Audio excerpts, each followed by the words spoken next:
Buenos días.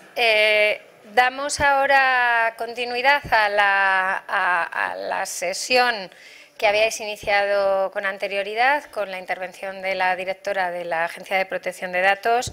Y empezamos ahora esta segunda sesión en la que nos acompaña la Secretaria de Estado de Empleo, Yolanda Valdeolivas, Raúl Riesco, subsecretario de Trabajo, Migraciones y Seguridad Social, y Marisol Serrano, Soledad Serrano, Marisol, jefa de la Inspección de Trabajo, como sabéis.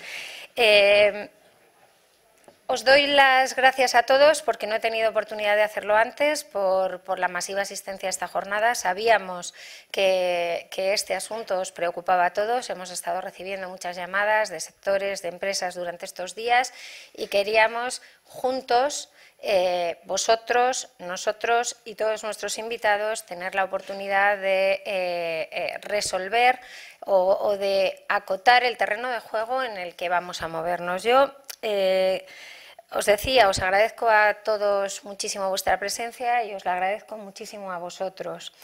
Os la agradezco mucho, Yolanda, Raúl, Marisol, están también Encarna y Paloma, han venido muy acompañados, la Secretaria de Estado ha venido muy acompañada. La idea de esta jornada es, no tanto, y quiero transmitiroslo así, nadie en esta sala cuestiona la obligación legal de tener un registro de jornada. Ciertamente nuestras organizaciones, me acompaña Pedro en la mesa que ha moderado la sesión anterior, ni COE ni CEPIME tienen ninguna duda de la obligación de cumplir con las jornadas, de cotizarlas, de compensarlas.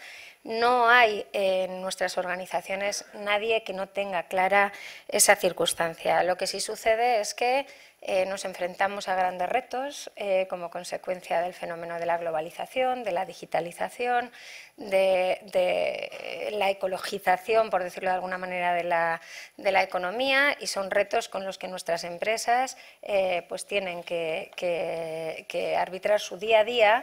Y esto que nos exige cada vez mayor flexibilidad, un trabajador que pide más autonomía, que en ocasiones ni siquiera tiene como referencia un centro de trabajo. En definitiva, instituciones tradicionales del derecho del trabajo a las que estábamos acostumbrados, pues que como consecuencia de estos nuevos fenómenos tienen que encontrar un encaje en estas nuevas obligaciones, que tampoco son tan nuevas. En el caso concreto del registro de jornada tampoco son tan nuevas. Entonces, lo que os decía, lo que aspirábamos era, con esta jornada sobre todo, a eliminar algunos elementos de incertidumbre que son los que nos están transmitiendo tanto las empresas como los sectores. La necesidad de implementar este registro de jornada, pero sin perder flexibilidad, permitiendo esas nuevas formas de organización del trabajo que se imponen como consecuencia de estos fenómenos a los que he hecho referencia. Y yo tengo que decir que agradezco mucho la disponibilidad de la Secretaría de Estado y de todo el equipo, porque cuando yo le dije necesitamos que vengáis a darnos algunas certezas y a comentarnos, cierto es que la Secretaría de Estado me recordó dos cosas. La primera, la fórmula que está en el decreto ley es una fórmula que permite una mayor adaptabilidad a las empresas y permite una mayor adaptabilidad de los sectores, porque al final quisimos que hubiera un proceso de concertación o de negociación con la representación legal de los trabajadores para poder implementar el registro de jornada y el registro de horario de manera que tuviera mejor encaje en las necesidades de cada una de las empresas. Y la segunda observación que me hizo Yolanda es, bueno, pero podremos construirlo juntos. Estamos en proceso de trabajo con Marisol, con Raúl, con otros compañeros. Si hacen falta más sesiones, pues haremos más sesiones. Y en definitiva lo que ella me transmitía es, yo quiero escuchar nosotros, también me lo dijeron Raúl y Marisol, nosotros queremos escuchar las preocupaciones, las inquietudes de las empresas y de los sectores, esas dificultades que van surgiendo de cara pues, a la toma de posiciones o de decisiones posteriores.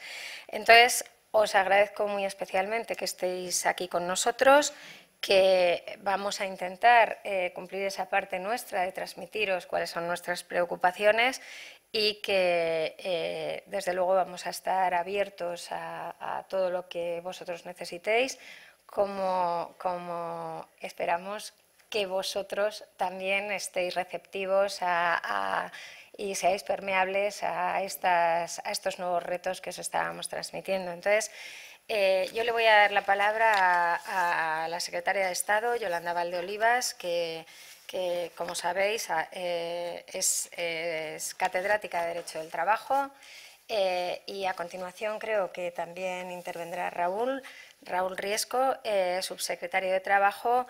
Y no sé, ya Marisol, si querrás improvisar o estás más para las preguntas.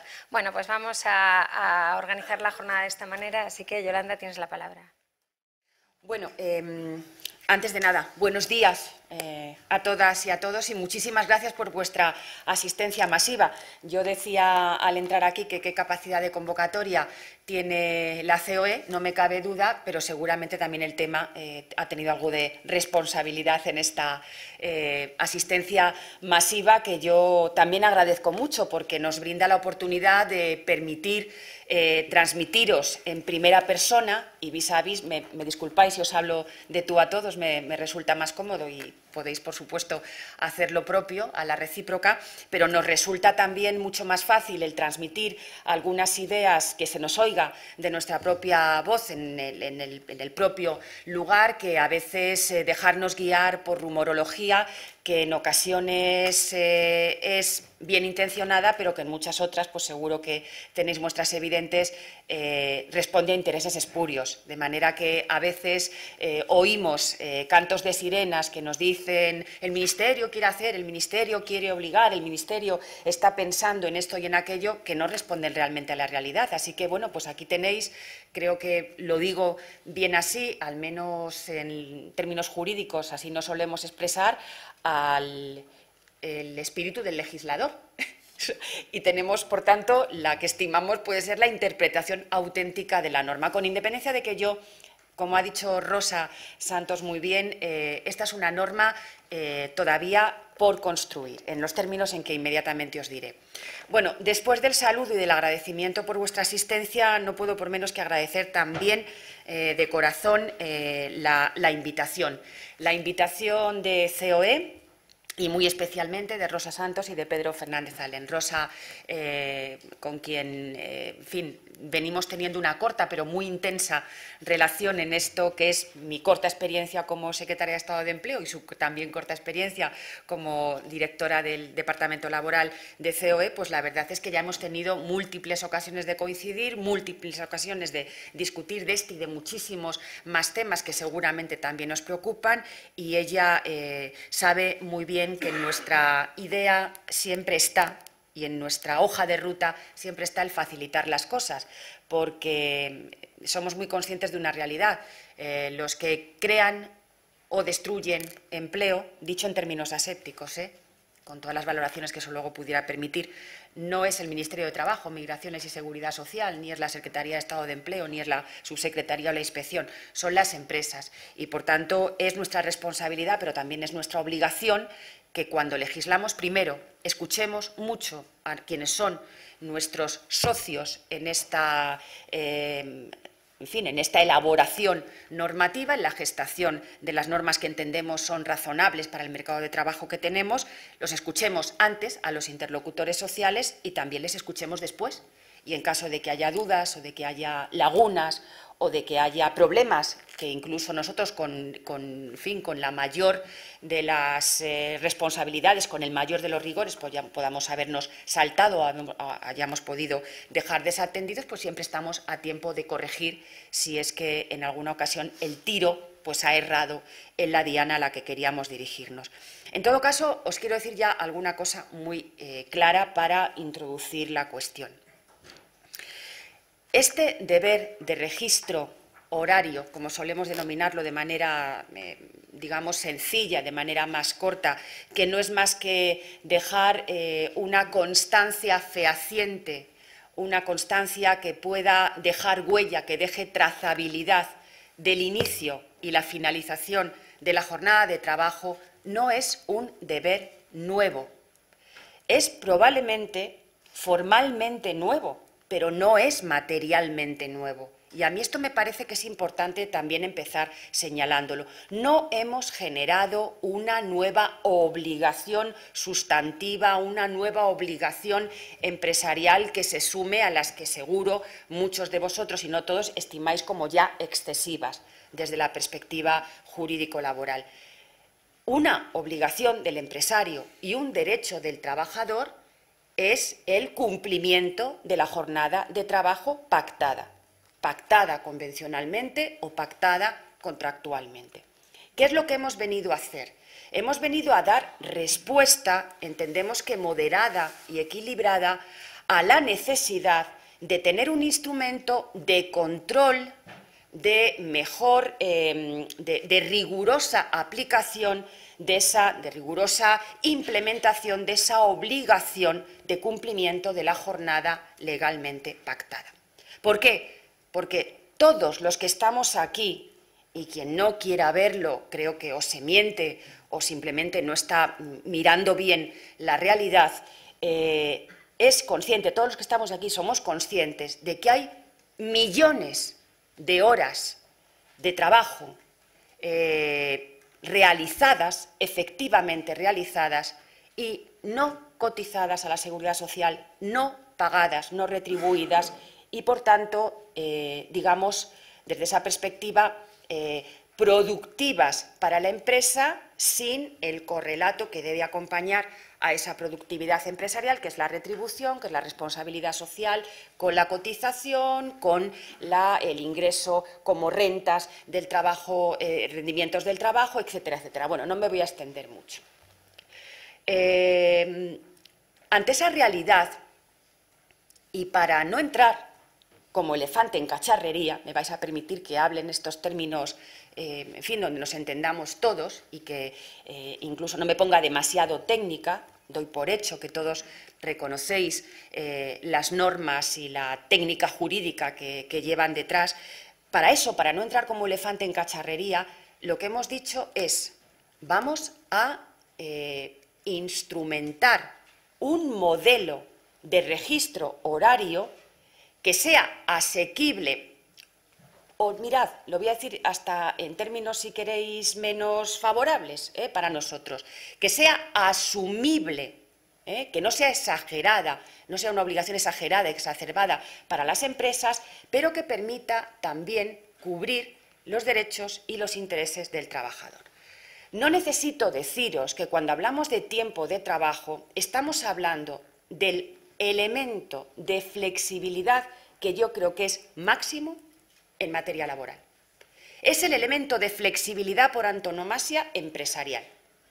No hay fórmula más de alcanzar mejor, de acomodar mejor las necesidades de las empresas a los cambios vertiginosos, como decía Rosa, en esa economía globalizada, en esa economía digitalizada, que la distribución del tiempo de trabajo. Nuestra intención no es ir en contra de eso, al contrario.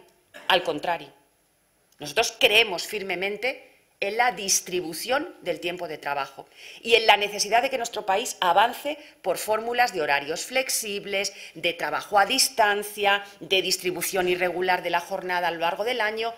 Esa es nuestra voluntad. Nuestra voluntad no es impedir esa mayor flexibilidad.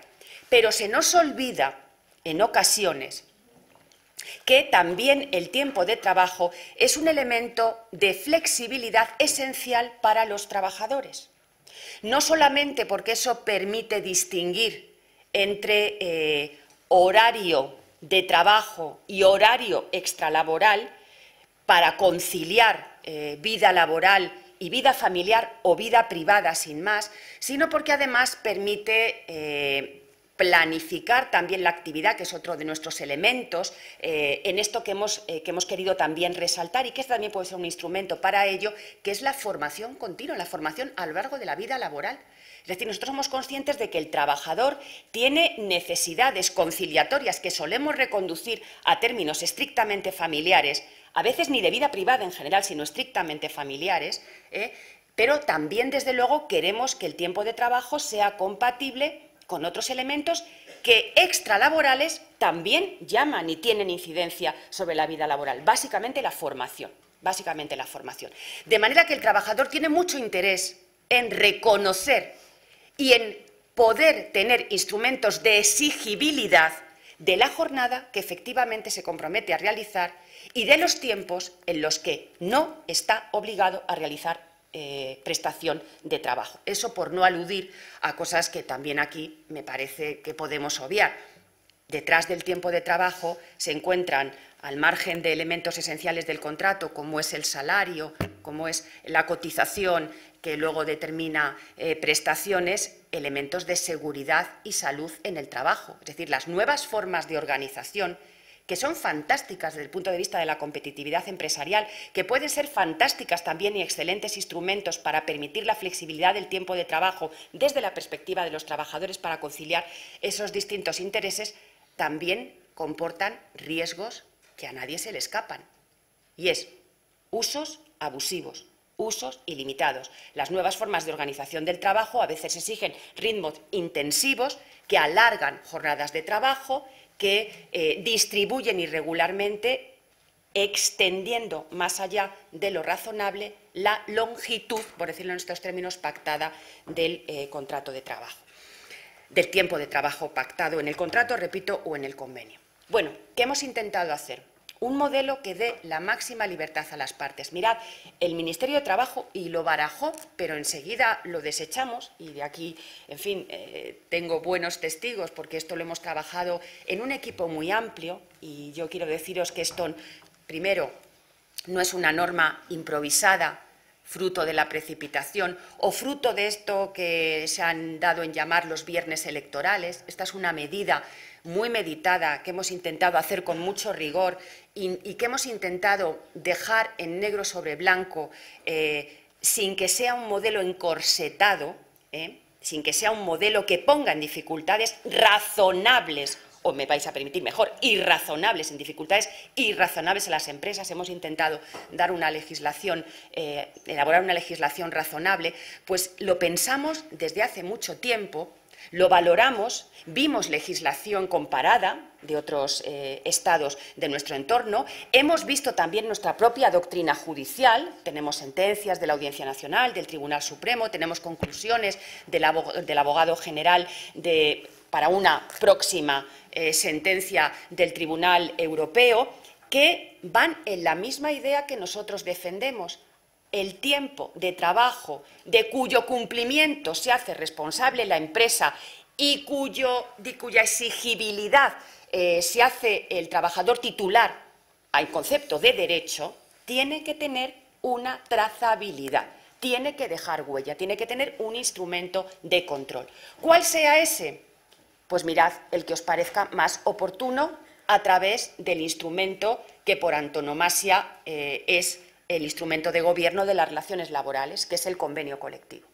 De manera que nosotros hemos dicho, mediante la negociación colectiva y en su ausencia, por acuerdo con los representantes de los trabajadores, y en su ausencia, es decir, hay una doble subsidiariedad legal por decisión unilateral del empresario, porque desde luego la obligación existe y queremos que ese registro horario exista, mejor a través de la negociación colectiva que a través de la imposición unilateral, pero no dejará de ser exigible si no se alcanza el acuerdo a través de alguno de estos instrumentos previos.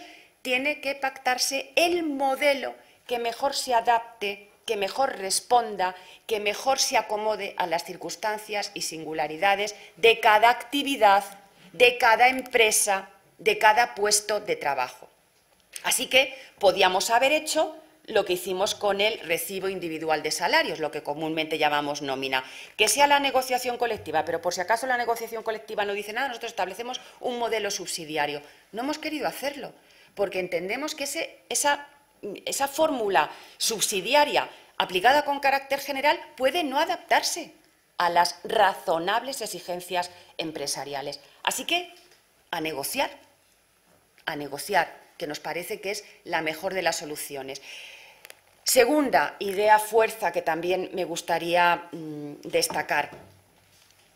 Nosotros hablamos de un registro de jornada que permita exigibilidad de derechos, pero que no ponga en riesgo la competitividad de las empresas. A lo mejor suena rimbombante, pero desde luego, es decir, que no añada una excesiva carga burocrática, una excesiva carga formal, pero en realidad os vuelvo a repetir, la obligación material ya existe, lo único que hacemos es trasladar un instrumento formal de control, por tanto no estamos generando una nueva obligación, estamos simplemente instrumentando la manera de reconocer el cumplimiento de esa obligación material. La material ya existía, lo que decimos es que se haga de tal manera que, salvando las peculiaridades de cada empresa y de cada circunstancia, y sobre todo cómo se haga la distribución de los tiempos de trabajo extra jornada, lo que llamamos las pausas ad extra y las pausas ad intra, intrajornada, que reconozca el inicio y la finalización de la jornada. Y fijaos,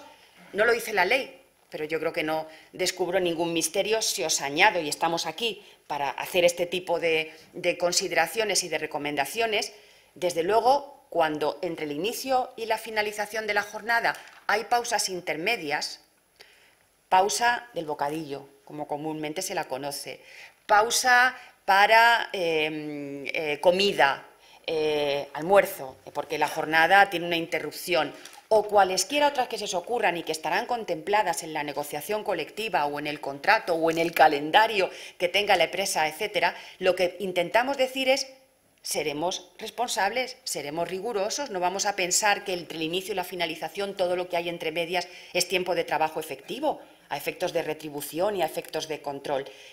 ¿Qué os decimos? Por favor, organizad esos elementos configurativos internos del tiempo de trabajo interno de manera que nos den la suficiente fiabilidad, respondan a un elemento de verosimilitud y que sean elementos, en fin, que no permitan su variación a posteriori. Mirad, yo vengo esta misma mañana de contestar, antes de desplazarme aquí a la sede de COE, de contestar por escrito preguntas que me han trasladado una asociación empresarial o ya no recuerdo, porque hemos contestado a tantas, pero yo estoy contestando por escrito preguntas concretas que me hacen empresas, que me hacen organizaciones de tal o de cual sector. No tengo ningún inconveniente. Y yo siempre digo que nos dé fiabilidad y que no permitan manipulaciones posteriores. Cuando me preguntan, por ejemplo, no, pero yo puedo poner las horas extraordinarias al final del mes, pues no, porque el registro tiene que ser diario, porque si no, eso me permite jugar con elementos que nos vuelven al elemento del que pretendemos huir, y es que puede haber usos abusivos, usos, yo ni siquiera hablo de la intencionalidad, que se persigan, pero usos no ajustados o prácticas no ajustadas al cumplimiento cabal de la legislación. Y después, efectivamente, nos queda por delante una tarea de la que también hemos sido muy conscientes desde el minuto cero, que es el desarrollo reglamentario. Somos muy conscientes de que en determinadas actividades habrá que ser capaces de establecer singularidades, especificidades, y no estamos seguros, pero también tendremos que valorarlo en su momento, cuando toque, a lo mejor incluso hasta excepciones a la aplicación de la norma.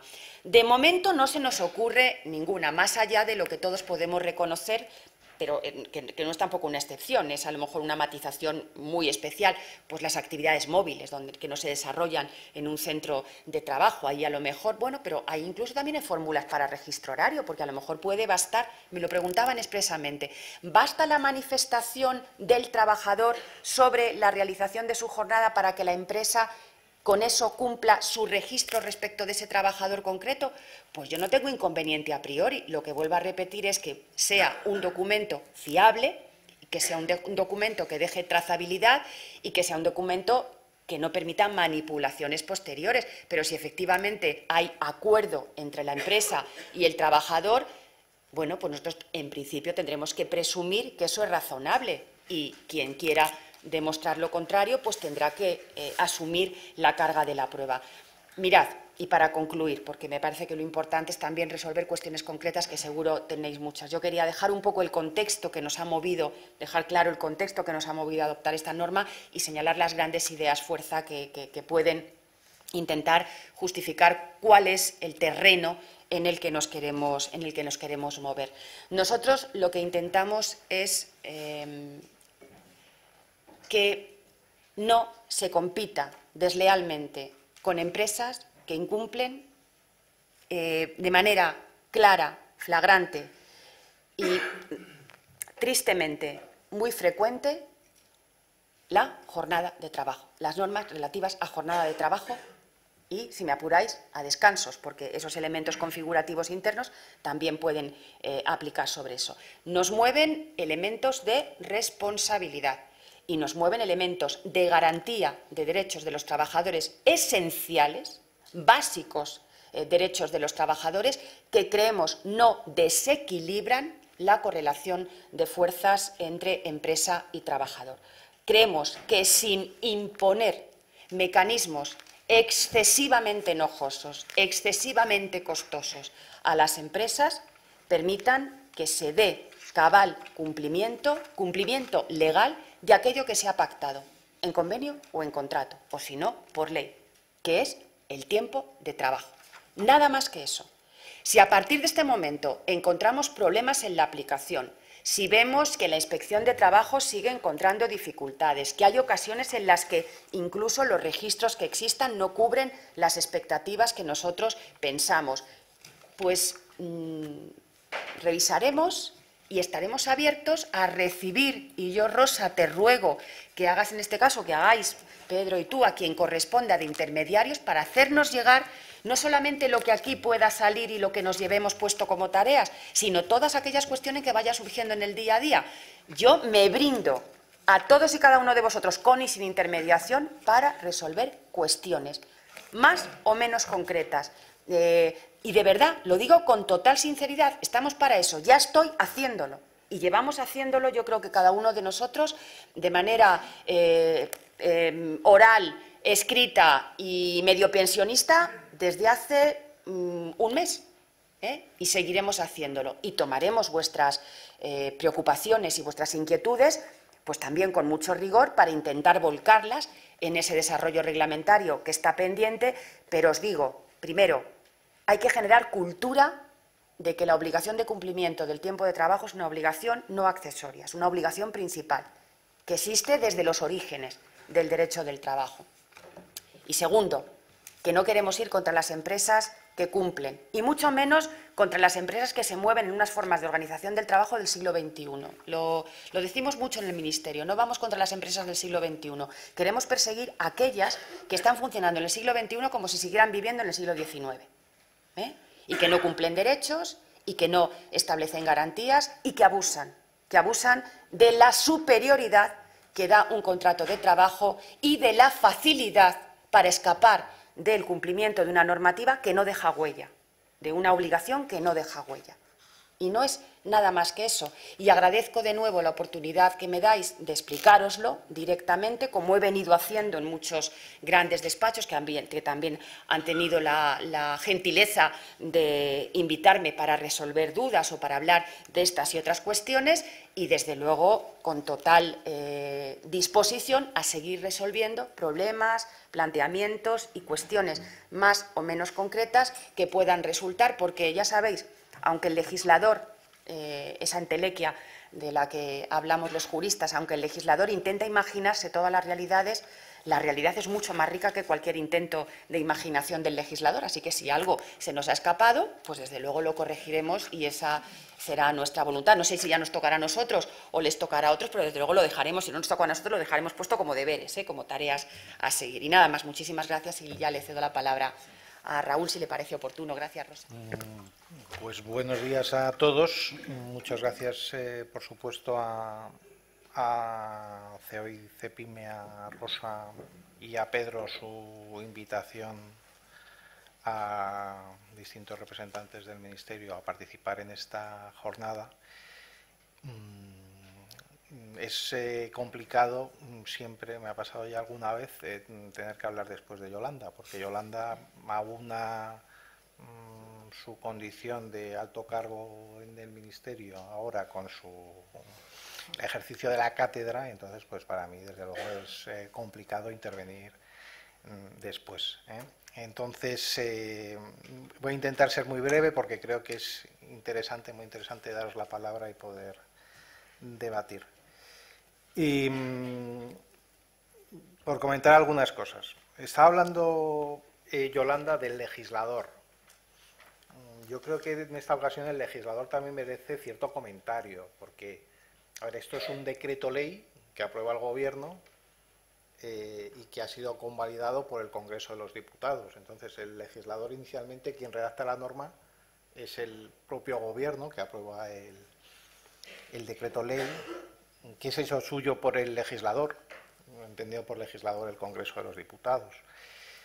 Pero además, para terminar de enredar la cosa en esta concreta cuestión, la verdad es que, aunque en el marco del diálogo social tuvimos ocasión de debatir un texto sobre el registro de jornada mucho más amplio y mucho más detallado que este que ha sido finalmente aprobado, el texto que figura en el decreto ley procede de una proposición de ley presentada inicialmente por el Grupo Parlamentario Socialista y que, junto con otra, la de subcontratación, se estaba debatiendo en la ponencia que había constituida en la Comisión de Trabajo, Migraciones y Seguridad Social del Congreso de los Diputados, con todos esos elementos que conocéis mejor que yo, el convenio de empresa, la ultraactividad, la subcontratación, el registro de jornada, y ahí, en fin, eso no se llegó a aprobar, pero sí que los distintos grupos parlamentarios estuvieron buscando el mínimo común denominador de lo que podría ser susceptible de ser aceptado por una mayoría que permitiera la aprobación en el Congreso de los Diputados de esa proposición de ley. Entonces, la redacción del registro de jornada en concreto procede de esos equilibrios que se hicieron en sede parlamentaria, aunque, insisto, el Gobierno los ha hecho suyos en el decreto ley. Entonces, aquí nos enfrentamos a un legislador de ida y vuelta que da lugar a una redacción que es la que está en el BOE, que es la que tenemos que aplicar y cumplir, pero que a lo mejor todos los que estáis aquí o en este lado de la mesa a lo mejor hubiéramos redactado las cosas de otra manera, seguramente lo llegamos a hacer. Yo creo que esto es digno de destacarse. Luego, hablaba Yolanda del contexto, que es muy importante contextualizar las cosas. Para este Gobierno ha sido muy importante luchar contra la precariedad laboral, o lo que nosotros entendemos, por lo menos, como precariedad laboral. Y por eso el Gobierno, en julio de 2018, aprobó un plan director por un trabajo digno, que incluye una serie de medidas organizativas y operativas ejecutadas por la Inspección de Trabajo. En ese plan director por un trabajo digno nos interesaban una serie de problemas que veíamos en nuestro mercado de trabajo y que, en nuestra opinión, estaban un poco... se había perdido el foco en los últimos años, pues la contratación temporal irregular, la parcialidad abusiva, la brecha salarial, la prevención de riesgos laborales. Quiero recordar que en ese plan director por un trabajo digno ya había dos medidas que mostraban nuestra preocupación en relación con el tiempo de trabajo. Una más conocida, porque ha dado lugar a un plan de choque contra los contratos a tiempo parcial, en los que pensábamos, y así se ha confirmado en muchas ocasiones, que el trabajador realizaba más horas de las que se declaraban a la Seguridad Social, pero también en ese plan director está como una de las medidas operativas que va a seguir en ejecución durante todo el periodo de vigencia del plan, que es hasta junio de 2020, la intensificación de las campañas desarrolladas por la Inspección de Trabajo en relación con el tiempo de trabajo, las horas extraordinarias no pagadas, los excesos de jornada. Esa es una preocupación que hemos tenido siempre y que mantenemos. También, siguiendo con el contexto, he estado dudando si traerme unos gráficos como los que enseñaban ayer en los debates, pero me ha parecido fuera de lugar. Lo cierto es que la EPA nos dice que se realizan millones de horas extras a la semana. Según los datos de la EPA del cuarto trimestre de 2018, que además han ido creciendo a lo largo del año 2018, se hacen 6,4 millones de horas extras a la semana, de las cuales un 48% no se retribuyen ni se compensan. Esto es lo que queremos corregir precisamente. La utilidad de los gráficos, más que esto, que es un dato conocido, tengo aquí la información que hemos manejado. El problema que tenemos es que hay comunidades autónomas donde el porcentaje de horas extras que no se pagan ni se compensan está en el 15%, pero hay comunidades autónomas donde ese porcentaje se eleva por encima del 60%. Y luego hay sectores de actividad donde las horas extras que ni se abonan ni se compensan superan el 80%. Hay otros que tienen unos porcentajes mucho más bajos, hay algunos que casi ni tienen, pero hay sectores, y no son pocos y no son irrelevantes, que tienen porcentajes de 80% a la hora de no retribuir ni compensar las horas extras.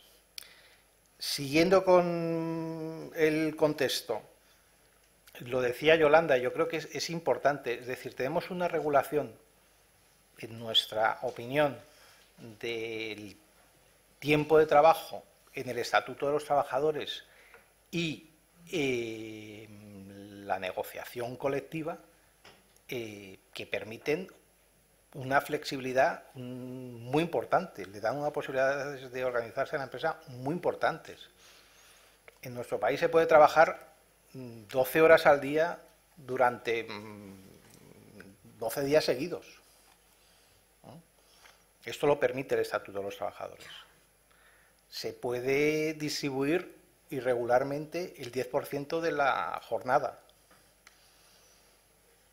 En fin, no os voy a contar a vosotros todo lo que dice el Estatuto de los Trabajadores. Las horas extras, se pueden hacer 80 al año, pero no se computan en las 80 las que se compensan con descanso en los 3 meses siguientes a su realización, ¿no?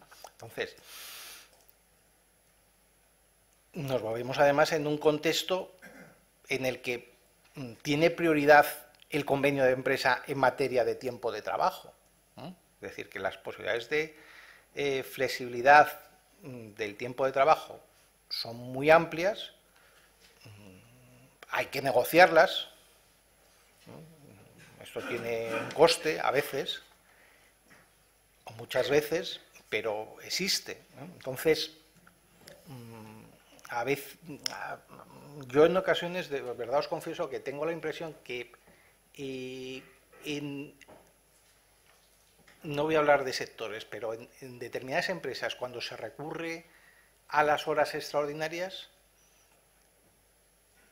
es porque no se han agotado las posibilidades de flexibilidad que reconoce la legislación laboral. Y creo que eso es algo que todos nos debemos aplicar en corregir. Es decir, si la legislación es muy rígida, pues le saltan las costuras, pero si la legislación, como la tenemos nosotros, además, que no es de ahora, o sea, que esta legislación viene mayormente de la reforma que se hizo en el Estatuto de los Trabajadores en el año 1994.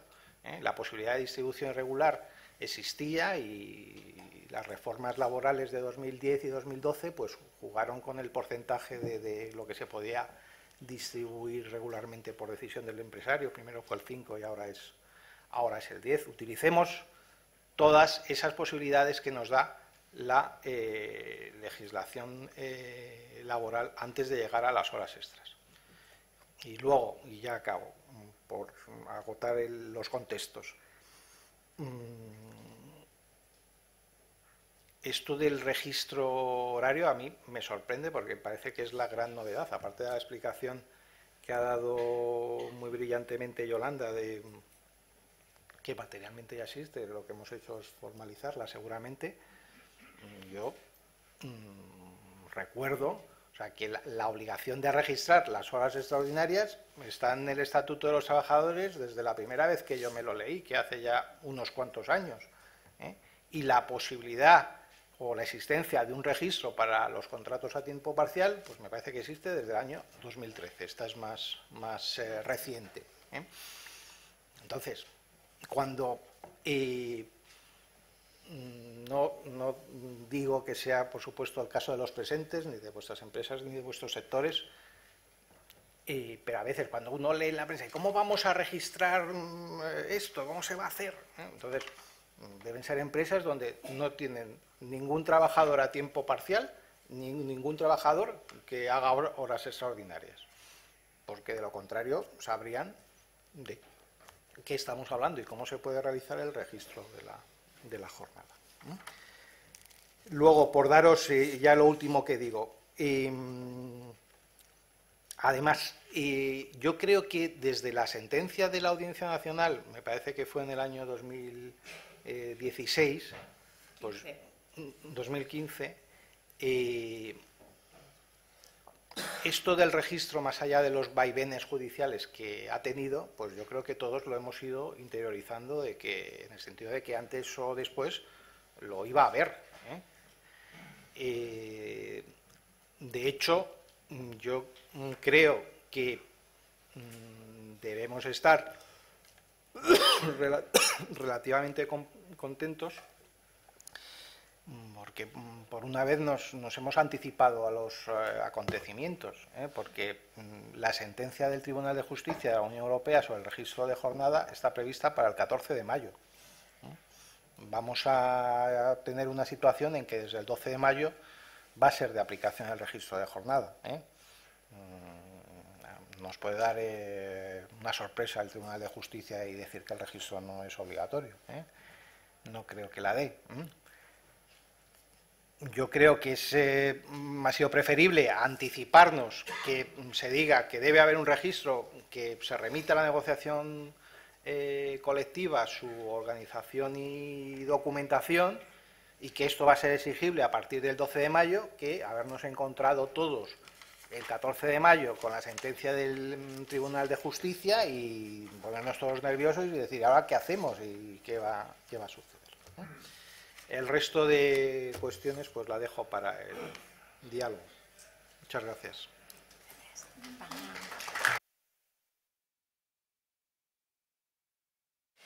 Bueno, pues gracias a ambos, gracias Yolanda y Raúl. Nos quedan claros algunos mensajes. Nos queda clara la exigencia de negociación previa, que era una voluntad, como bien habéis dicho, del legislador. Yo he querido omitir en mi presentación aquellos días de tramitación o no voy a decir de negociación porque no la hubo, lo he querido omitir conscientemente porque tanto los que estamos aquí como los que estáis ahí sabéis sobradamente que desde esta casa se dijo que el decreto ley no era el mecanismo idóneo para esto, pero que eso no obsta para que tuviéramos largas horas de debate y de pedagogía sobre cuáles debían ser las fórmulas que mejor se adaptaran a la realidad de los tiempos y a esos fenómenos de los que hemos hablado. Por eso digo, recapitulando vuestras intervenciones, nos queda clara la exigencia de negociación previa y además esa prioridad aplicativa, como bien decías tú, Raúl, de los convenios de empresa. Nos queda clara la garantía que tenemos que garantizar la existencia de un registro que contemple la entrada y la salida y, como bien decía Yolanda, esa esa garantía de fiabilidad y que no permita variaciones posteriores, que lo decías con muchísima claridad.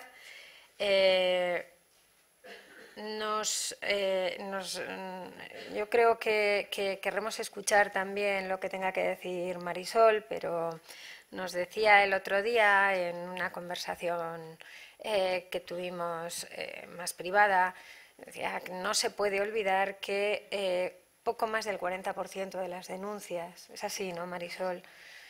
Más del 40% de las denuncias que tiene actualmente la inspección, daba Raúl unos datos de la EPA y de comunidades autónomas y de sectores, pero ciertamente las denuncias que tiene ahora mismo la inspección, más del 40% son sobre jornada. Yo parto de la base, como Pedro, de que nuestras empresas no solamente cumplen y cumplen bien, sino que la preocupación de estos días tiene más que ver con lo que os transmitía, con esas jornadas especiales, esas nuevas formas de trabajo, la compatibilidad, la conciliación, la flexibilidad, que con el deseo de sortear la ley, que creo que no es el caso. Lo que pasa es que sí que tenemos que entender que que las empresas necesitan predictibilidad, necesitan un poco de seguridad jurídica. Y eso es lo que pues intentamos conseguir o dar. Y de aquí al día 12, que es una fecha cierta y muy próxima, pues cuantas más certezas podamos ofrecer, pues yo creo que mejor para nosotros, pero también para vosotros. Así que, si queréis, Marisol, te dejo si quieres hacer alguna intervención o abrimos ya. Venga, pues abrimos entonces ya el debate y si queréis vais levantando la mano y vais interviniendo. Os voy a pedir un favor, cuando intervengáis os presentáis para que ellos puedan identificar la pregunta.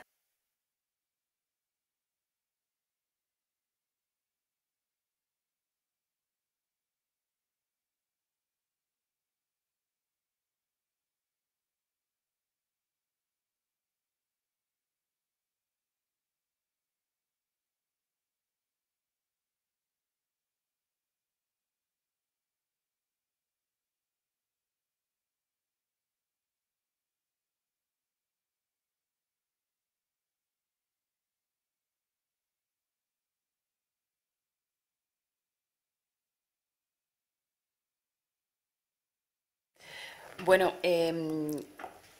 vamos a ver, si no hay representación legal de los trabajadores, no se puede negociar con ningún sujeto. Ahí cabe la capacidad unilateral del empresario.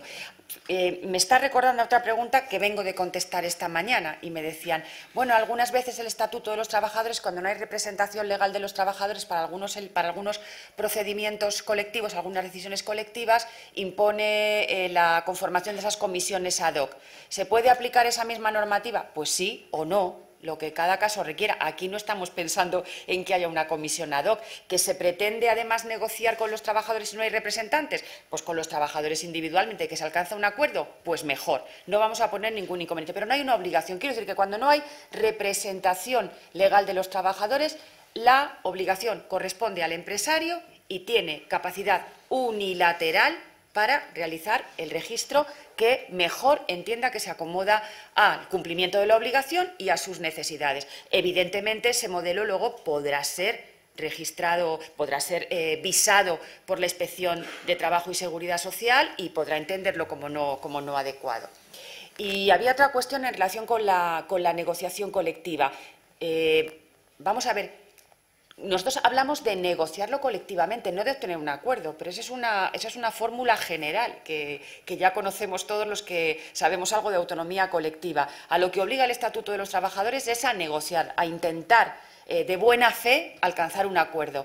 Pero si no se alcanza un acuerdo, el intento de negociación colectiva está bien trabado y al empresario le cabrá la posibilidad de aplicación unilateral del modelo. Repito, revisable judicialmente y antes también, digamos, controlable por la Inspección de Trabajo, que deberá hacer una valoración de si es un instrumento o no adecuado a los fines que persigue la norma. De manera que no va, y quiero dejarlo también muy claro, porque sigo respondiendo a preguntas que vengo contestando por escrito. No hay prioridad de ir a la negociación colectiva y si eso falla... No, sí. El procedimiento impone que cuando hay posibilidad de alcanzar un acuerdo, o sea, si hay representación legal de los trabajadores, hay que intentar la negociación colectiva. Pero que si la negociación colectiva fracasa, eso no puede servir ni de excusa para no aplicarle el registro por parte del empresario, ni de una salvaguarda para evitar una eventual sanción. Quiero decir, hay que intentar la negociación colectiva, pero no ha alcanzado un acuerdo. Hombre, salvo que nos entremos a valorar actuaciones de mala fe que también tendrán su, tipificación en infracción y en la oportuna sanción. Pero si todo transcurre normalmente, yo intento de buena fe, las dos partes intentan de buena fe alcanzar un acuerdo, no se da el acuerdo, el empresario sin acuerdo impone unilateralmente el modelo que entienda más ajustado, repito, sometido a controles administrativos, la inspección y, en su caso, judiciales. Y esa es toda la vinculación. La vinculación es el instrumento de negociación colectiva, no el resultado de la negociación colectiva. Lo que buscamos es que se negocie, no que se alcance un acuerdo, porque la negociación colectiva, si no, sería imposición. Le voy a dar la palabra a Salvador, pero deduzco de tus palabras, Yolanda, que allí donde hay representación legal de los trabajadores, Raúl y Marisol, habrá que poder acreditar que se ha intentado negociar. Es correcto, ¿no? Correcto. Lo digo porque es el ABC. Entonces, parece que como primera conclusión de tu respuesta, donde hay representación legal de los trabajadores, deberíamos ser capaces en las empresas de acreditar que se ha intentado negociar. Es más, si me dejas añadir algo, que también responde a cuestiones que se me han hecho expresamente y directamente. ¿Y qué ocurre si el día 13 yo sigo negociando con vistas a que el día, no 14 de mayo, ni el 15 ni el 20, pero que en 3 semanas yo disponga de un modelo de registro acordado con los representantes de los trabajadores?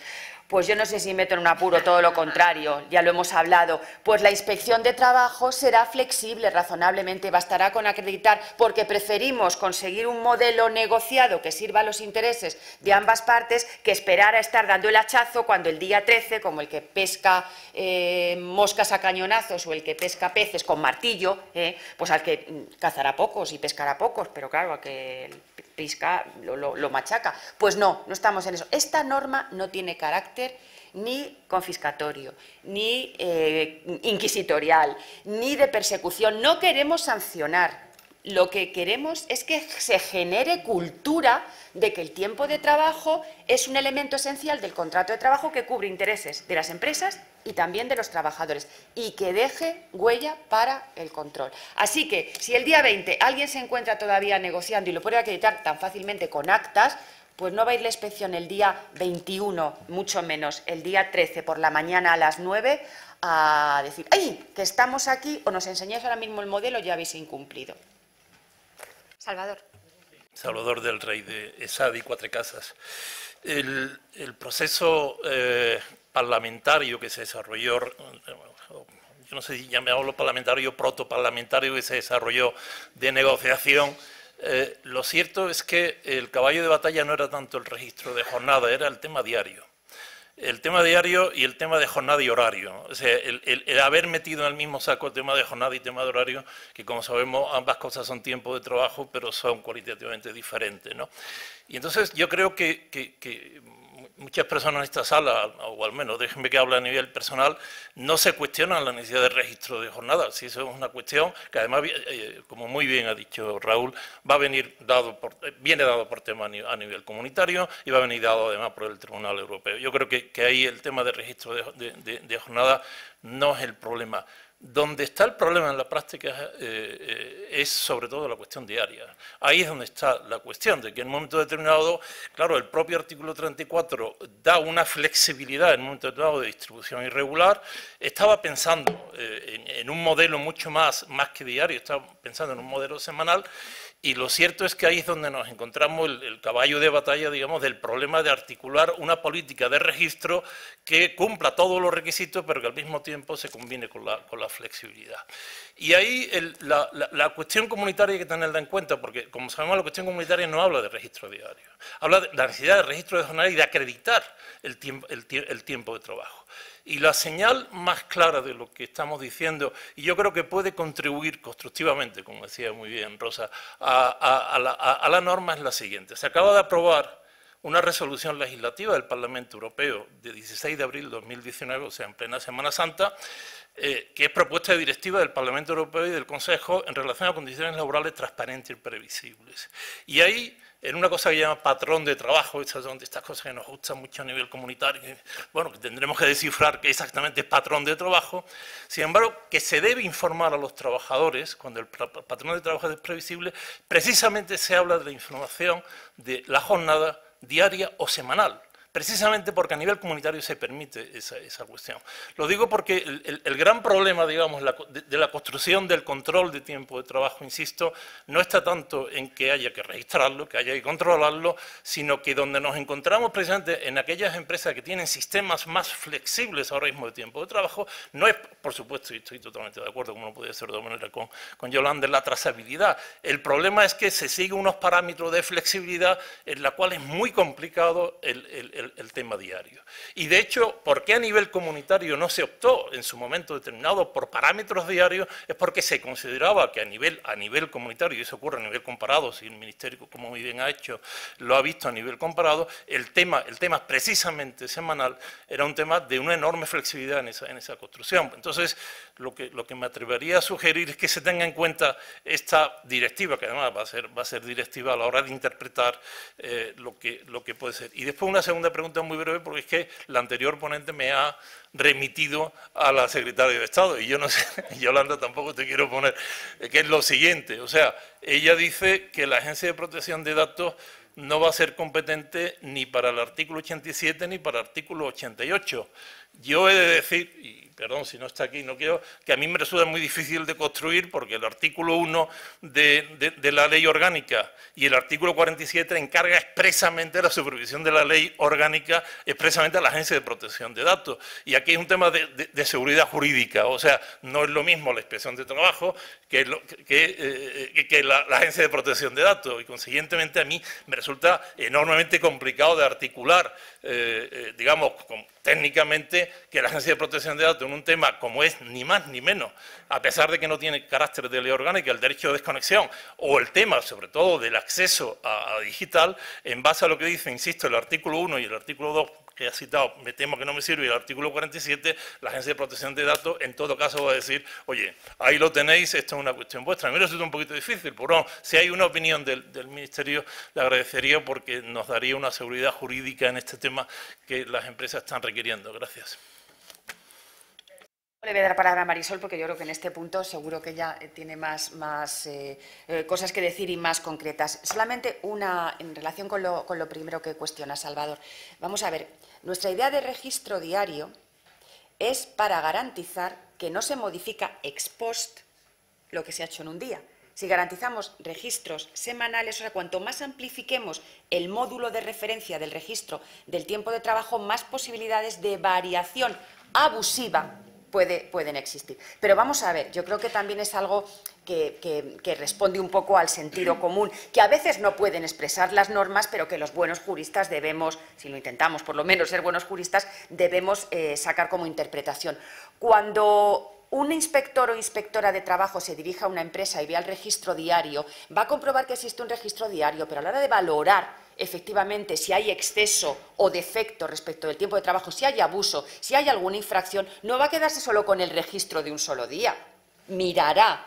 Por tanto, si yo he hecho hoy 12 horas de trabajo porque mañana voy a descansar las 6 que he hecho de más respecto de mi jornada de hoy, el inspector razonablemente no va a ver solo la ficha de las 12 horas que tú has realizado, sino que va a analizar la serie de manera sistemática, de manera, yo creo que razonable. Por tanto, yo creo que esas cosas que no puede decir la ley, porque no puede llegar a ese nivel de detalle, que a lo mejor puede hasta decir más claramente el reglamento, pero desde luego no el artículo 34 del Estatuto de los Trabajadores, responden a una aplicación razonable, cabal, rigurosa y responsable por los inspectores de trabajo. Y si alguno no hace eso, pues ya será bien regañado o bien instruido porque tiene la obligación de dirigir a la inspección, porque será evidentemente una implementación o una aplicación de la norma completamente descabellada. Y en cuanto a lo que dices de la Ley de Protección de Datos, la verdad es que lo tendremos que ver, porque a mí en la puerta también me ha avisado ya Mari, me ha dicho, te van a preguntar, tú di que no sé qué.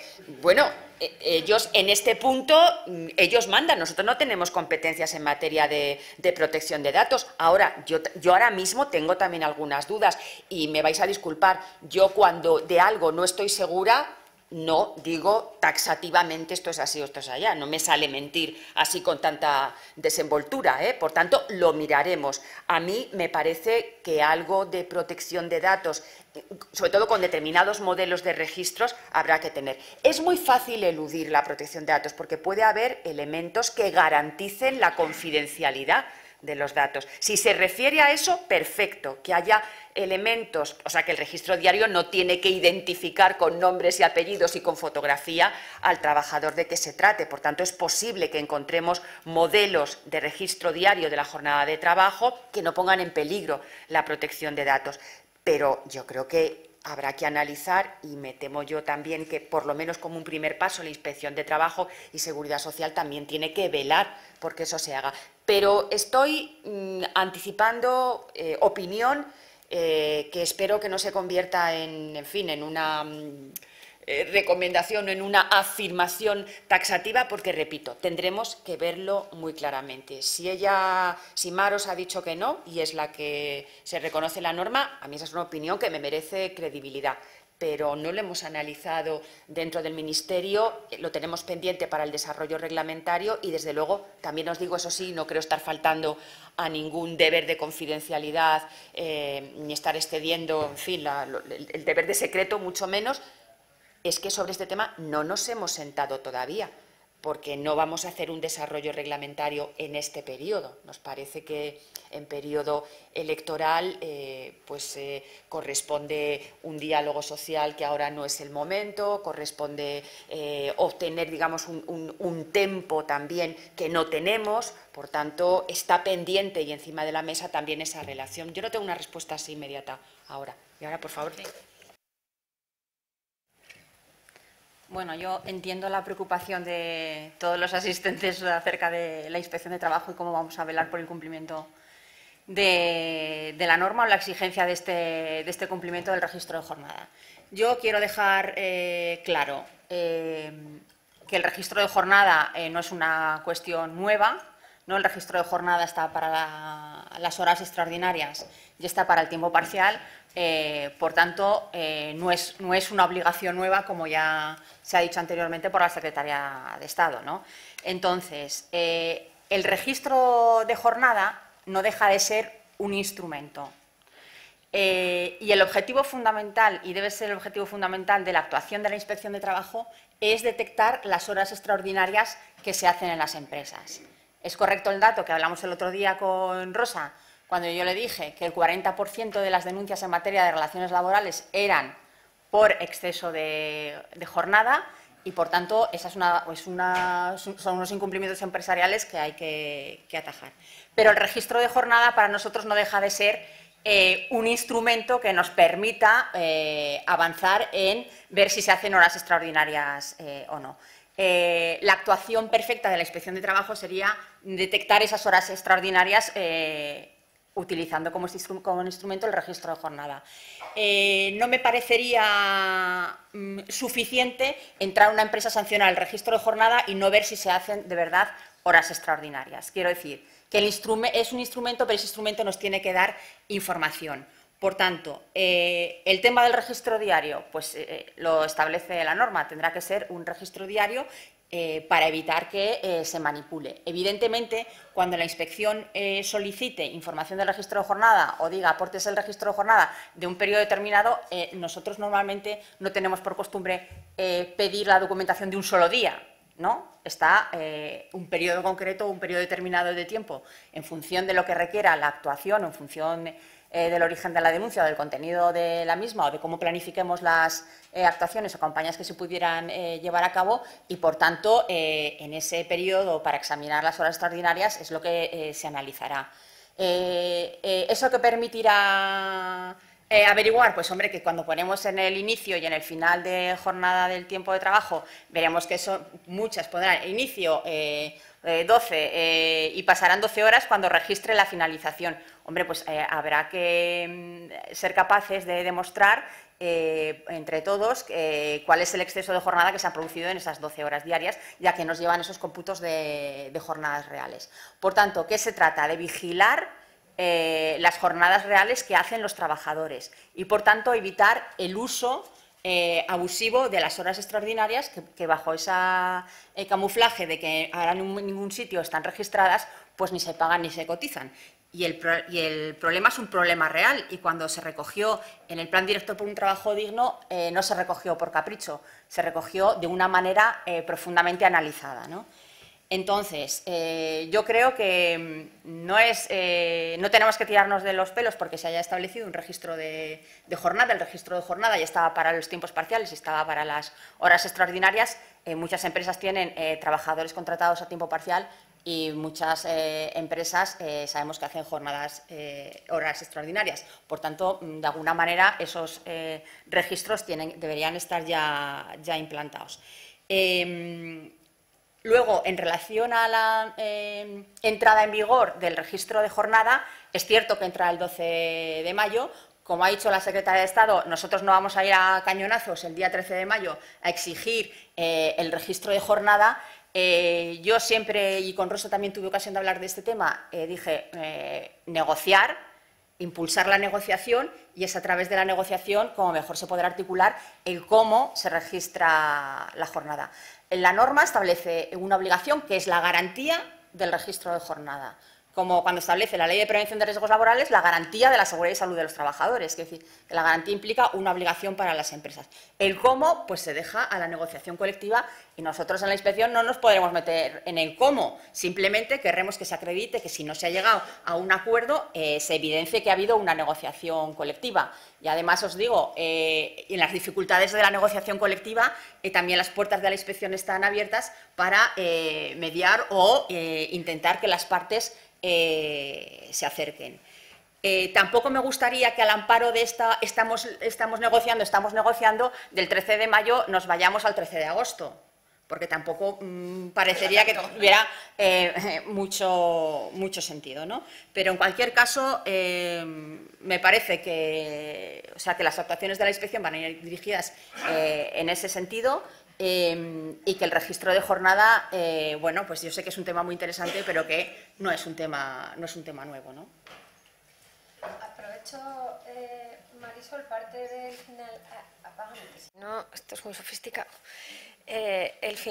Parte del final de tu intervención y antes de dar la palabra a algunos turnos de palabra que están pedidos, aprovecho la ocasión para comentar una cuestión que creo que puede ser interesante. En el marco del acuerdo de negociación, del acuerdo de empleo y de negociación colectiva que se firmó en julio de 2018, los interlocutores sociales, los 4, ya hemos puesto en marcha la comisión de seguimiento, y el primer asunto que vamos a acometer por la urgencia es precisamente el del registro de jornada, con la intención de sacar unas pautas que sean breves pero clarificadoras para todos los negociadores, sobre todo en el marco de la negociación colectiva de empresa, más que en el marco de la negociación colectiva de sector, que lo haría más complejo, y que, por supuesto, lo haremos en plena y absoluta coordinación con el Ministerio. Evidentemente, traer aquí a Mar España no era algo baladí. la preocupación que transmitía Salvador del Rey y que a la que tú respondías y que espero analicéis en profundidad, pues hombre, es una preocupación que nosotros tenemos y es importante. Dicho en oro, perdóname, sabes que te tengo mucho cariño, Marisol, pero la bestia negra del mundo laboral es la inspección, pero las sanciones de la inspección son 6.000. Las de la Agencia de Protección de Datos son 600.000, por hablar en claro. Entonces, estas cuestiones tendrán que quedar resueltas, porque efectivamente en esa necesidad de implementar la flexibilidad y estas nuevas formas de organización de trabajo y estos fenómenos de los que estábamos hablando, pues hombre, todos los sistemas telemáticos nos ofrecen muchas posibilidades, pero lógicamente no pueden entrar en colisión con esos derechos nuevos y con esas obligaciones que derivan de la ley de protección. Luego, de alguna manera, tendremos que conseguir ponernos de acuerdo todos. Entonces, sí, aprovecho la ocasión, insisto, para comentar, porque el aforo es grande, que estamos, Pedro, los sindicatos y yo misma y nuestros equipos ya trabajando en este asunto, que lo trabajaremos de manera coordinada, por supuesto, con el Ministerio y también con la agencia, que tenemos una sesión larga de trabajo con la agencia mañana, precisamente para profundizar en estos aspectos y he aprovechado el inciso. Te cedo la palabra. Muchas gracias. Buenos días, Álvaro Aldereguía, de la Asociación de Empresas de Trabajo Temporal. Mi pregunta es en relación a una casuística muy particular de nuestro sector, y es: nosotros tenemos dos tipos de trabajadores de estructura y trabajadores cedidos. Los trabajadores de estructura, no cabe la menor duda, son trabajadores que nosotros tendremos que llevar ese control horario, teniendo en cuenta que son trabajadores que prestan sus servicios directamente para nosotros, pero en relación a los trabajadores cedidos que cedemos a nuestras empresas clientes, la obligación de ese control horario, ¿en quién recaerá? Nosotros entendemos, por lógica, que teniendo en cuenta que las facultades de dirección y control de los trabajadores están transferidas a las empresas usuarias, entendemos que deberían de ser, sería una obligación de las empresas usuarias, pero me gustaría una confirmación en tal sentido. Muchas gracias. Pues te lo podemos confirmar muy brevemente. Entendemos que a la usuaria.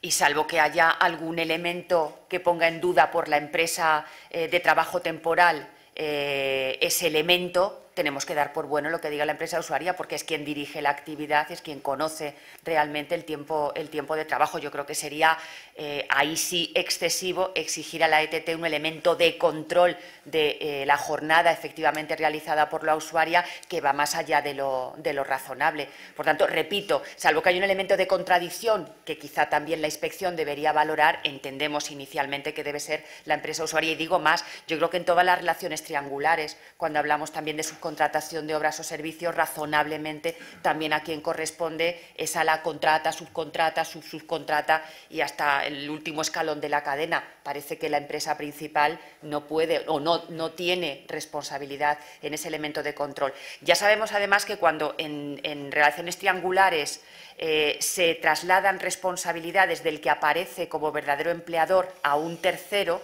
con el que ese verdadero empleador ha realizado una relación mercantil, ha establecido una relación mercantil, se dice expresamente.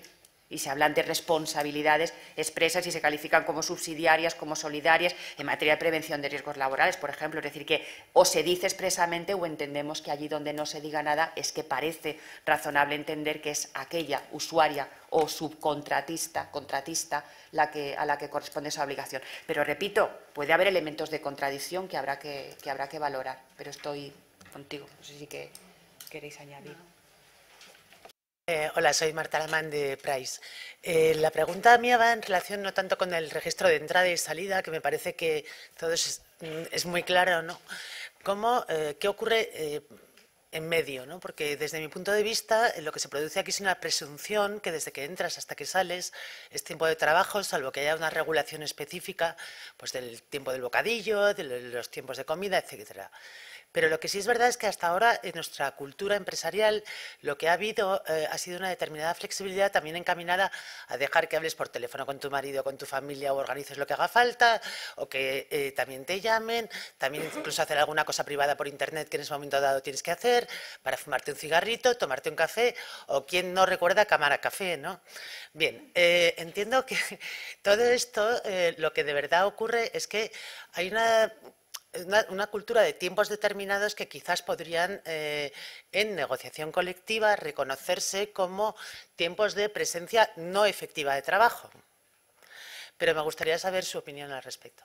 Yo te digo mi opinión y pido después a Marisol como autoridad competente que lo respalde o que me desautorice. Fíjate, yo venía, lo comentábamos esta misma mañana en mi gabinete, al hilo de esas contestaciones que estamos preparando. Yo creo que efectivamente sería irrazonable que el registro diario de jornada se convirtiera en un elemento que negara esos elementos de flexibilidad que también son buenos desde el punto de vista productivo, que rompen los ritmos de trabajo intensos y que por tanto también tienen otros valores que nos parecen igualmente tutelables. Yo no tendría ningún inconveniente en que la negociación colectiva, yo individualmente la negociación colectiva, extrajera de ese inicio y finalización de jornada un tiempo redondeando, lo digo así de claro, para decir, bueno, se trabaja, pero hay 2 horas para interrupciones varias. La interrupción de la pausa del almuerzo, la comida, para hacer una llamada, para estirar las piernas, para bajar a la calle a fumar un cigarrillo y tengo 4 plantas y estoy esperando al ascensor. Es decir, que hubiera alguna fórmula, repito, así de vulgarmente lo digo, de redondeo de tiempos que entre el inicio y la finalización pueden ser establecidos como de tiempo de trabajo, pero no efectivo y, por tanto, no retribuido, no cotizado, no registrado a efectos laborales. Yo creo que esa es una medida bastante razonable. Yo creo que eso resuelve bastantes problemas. ¿Cuál es el mejor elemento para hacer eso? La negociación colectiva. Porque allí donde hay acuerdo, evidentemente estamos interpretando que tú no vas a abusar de tu posición como empresaria o que el trabajador no va a hacer también un abuso de la suya. Más difícil porque él tiene una posición de mayor debilidad. Pero me parece que fórmulas de este estilo son sencillas, son razonables y la inspección, o yo mucho me equivoco, o las dará por buenas. Hombre, tú me dices, no, yo trabajo al día 10 horas y de esas 10 horas, 4 son de este redondeo. Pues yo te diría, hombre, pues me parece un poquito excesivo, me lo justificas de una manera más clara porque me dices, oye, no, es que los trabajadores tienen una jornada interrumpida y por tanto tienen 4 horas, pues ya está, nada que discutir. Pero en ese redondeo quiero decir que podemos encontrar fórmulas que sean razonables. Yo creo que por eso os decía de una aplicación con equilibrio, una aplicación con sentido común, una aplicación de lo que habla el Código Civil y el Estatuto de los Trabajadores, de interpretar las normas conforme a una interpretación sistemática del momento en el que se vive, de las circunstancias de la empresa. Bueno, yo creo que no podemos entrar en la casuística, pero la casuística también debe ser un elemento que valore el legislador, el aplicador, el juez, evidentemente. Pero a mí me gustaría que Marisol también dijera. Hombre, pues yo ya entiendo que la inspección tiene que dar por buenas muchas cosas de las que aquí se plantean, pero lo cierto es que es el ámbito de la negociación donde yo creo que se tienen que resolver todas estas cuestiones, ¿no? Si hay negociación y hay acuerdo entre empresa y representantes de los trabajadores, desde luego lo que no va a hacer la inspección es cuestionar ese acuerdo al que se llegue entre la empresa y los trabajadores. Yo entiendo que lo que tampoco tiene sentido es que el trabajador esté fichando cada vez que entra y sale, que voy a fumar un cigarro, ¡pum!, voy al baño. Esto no, yo creo que esto incomoda más que otra cosa, ¿no? Entonces, pongamos sentido común a las cosas. Y yo creo que ese sentido común tiene que verse reflejado en la negociación colectiva, como no puede ser de otra manera. Reflejado en una negociación colectiva, en un acuerdo entre empresa y trabajadores, la inspección no puede cuestionar lo que se haya acordado siempre que haya sido realmente acordado, ¿no? Claro, porque luego a veces... O sea, abuso de derechos. Exactamente, quiero decir que muchas veces, no, es verdad, que muchas veces luego te llegan las denuncias y te entrevistas con los representantes de los trabajadores y bueno, es que a mí me han impuesto no ha habido negociación, es mentira, a mí me han impuesto este acuerdo. Esto yo no lo he visto solo una vez, ¿no? Por tanto, yo soy defensora de la negociación colectiva, hay que estar a la negociación, no cuestiono lo que se acuerde y el contenido de las negociaciones colectivas, pero también tenemos que tener cautela con lo que nos encontramos nosotros en la calle. Acabáis de dar en el clavo de un debate que tuvimos Pedro y yo, y que habéis resuelto en el contexto que os comentábamos de la negociación con los sindicatos para esas pautas. Tengo que decir que es una fórmula que Pedro planteaba como posible y que yo puse un poco en cuestión hasta no conocer vuestras opiniones. Entonces, en fin, ha sido bastante clarificadora vuestra intervención en este sentido. ¿Más palabras? Sobre todo por lo que representa con la negociación colectiva sectorial, porque en la negociación colectiva de empresa creemos que los mecanismos son más sencillos. Pero No, solo un segundo. Con independencia de eso, yo creo que el papel de la negociación colectiva sectorial en estos temas puede tener, pues eso, el determinar qué tiempo de trabajo puede estar según cada sector, por la intensidad que tenga el trabajo en cada uno de los sectores. Pero bueno, yo creo que eso es un debate más interno que tenemos que tener aquí en CEO y CEPIME para poderlo aclarar de cara a la negociación colectiva, que será en otro momento. Pero a mí sí me gustaría que hiciésemos una reflexión, sobre todo la autoridad laboral, una reflexión, porque claro, se ha dicho aquí por las empresas de trabajo temporal el tema de quién hace el cómputo y quién no, y no es lo mismo una ETT que cede el poder de dirección y control a otra empresa, a una subcontrata, donde no existe, porque si cedes el poder de dirección y control es una cesión ilegal de trabajadores. Entonces, se ha dicho, no, en las subcontratas es igual. No.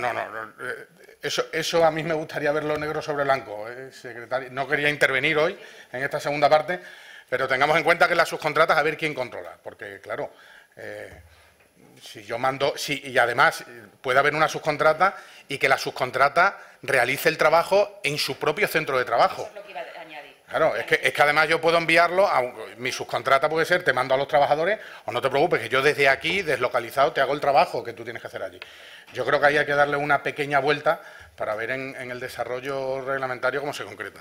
Sí, muy oportuno, Pedro, y te lo agradezco porque se me ha ido la cabeza inmediatamente a que no se haga en el propio centro de trabajo, lo he equiparado a elementos muy singulares de las empresas de trabajo temporal, pero efectivamente, por decirlo muy claramente, aquel que ejerce el control directivo es quien debe tener la obligación de registro horario, aquel a quien correspondan los poderes directivos. Y, por tanto, yo creo que efectivamente en el caso de la principal y las contratas hay que hacer alguna matización. O sea que muy oportuna y lamento haberme deslizado por una senda así de manera imprevista porque, claro, habrá que tener muy claro si se realiza desde luego en el propio centro de trabajo de la empresa principal sí tiene control del tiempo de trabajo, de manera que probablemente haya que tener más cautelas. Así que la ETT me parece un caso claro.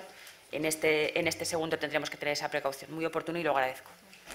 Buenos días, soy Andrés Arribas, asesor de la patronal de limpieza del sector en Madrid, AELMA, y al hilo de la última intervención yo tenía previsto intervenir sobre este tema porque hay actividades como la de limpieza de edificios locales en las que no es un problema de subcontrata, es un problema de contrata, porque el empleador principal es el cliente. En los casos de esas situaciones estamos por hecho y estamos admitiendo que se puede hacer un registro, un control diario a través de una hoja de registro que el trabajador firma, porque no olvidemos que el trabajador de limpieza puede prestar en una misma jornada hasta en 4 centros distintos de prestación a razón de hora y media o 2 horas en cada uno de ellos. Si damos por bueno la hoja de registro personal firmado por el trabajador, yo hago una reflexión. Entonces estamos dejando que el trabajador fije su jornada de trabajo. Y si su jornada de trabajo por contrato es de 2 horas y él fija 2 horas y media en determinado día y lo firma, estamos aceptando a su vez la realización de horas extraordinarias que a lo mejor no se han producido. Quiero decir esto que estamos generando un problema porque yo no puedo, en una empresa de limpieza pequeña de 50, 60 trabajadores, no puedo tener 40 supervisores, porque entonces la actividad no es rentable y no puedo mantenerla. Esa es una cuestión. Segunda cuestión, ¿cómo se resuelve, al margen de todo esto, cómo se resuelve el problema de los altos directivos sometidos a pena de dedicación que están desvinculados del convenio? Bueno, yo también aquí pido el auxilio de la autoridad competente, no, pero voy a decir alguna cosa. En relación con la decisión unilateral del trabajador, por eso buscamos fórmulas de negociación colectiva y, a ser posible, en estos casos singulares donde el trabajador tiene mayor capacidad de manipular su jornada porque se dificulta el control por parte de la empresa, evitamos la unilateralidad. Estos son los casos singulares que habrá que tratar, pero desde luego no vamos a dar, no tiene por qué dar la Inspección de Trabajo y Seguridad Social valor absoluto a la pura manifestación unilateral por parte del trabajador, de manera que será un elemento, si no hay otro elemento de control, otra fórmula de registro, porque se ha decidido en la empresa que ese es el modelo que registra diariamente la jornada, vamos a darle a eso la verosimilitud que tenga en contraste y en juego con otros elementos añadidos, de manera que esto complicará a lo mejor la actividad de la Inspección de Trabajo, pero desde luego un elemento unilateral tiene el valor que tiene. Será un elemento probatorio más, pero que puede ser objeto también de contradicción.